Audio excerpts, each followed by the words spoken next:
iCAPin kylmähoito. iCAPin kryoterapia on kylmähoitojen edelläkävijä. Kryoterapiassa koko keho altistetaan kylmähoidolle 1-5 minuutin ajan. Hoidon aikana kehossa aktivoituu monia mekanismeja, joilla on merkittäviä kosmeettisia sekä lääketieteellisiä hyötyjä. Huippukylmähoidon aikana päällä tulee olla urheiluliivit, alusvaatteet tai muu kevyt vaatetus, jossa kylmä pääsee suoraan ihokosketukseen. Lämpimät tossut, käsineet sekä kaulahuivin saat studiolta päällesi. Aloittaessasi hoidon näytöltä valitaan tuulettimen tehokkuus.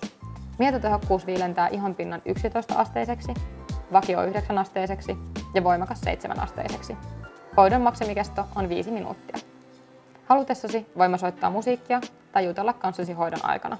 Näytöltä voit seurata puhaltimien aktivoitumista sekä ihon lämpötilan jäähtymistä.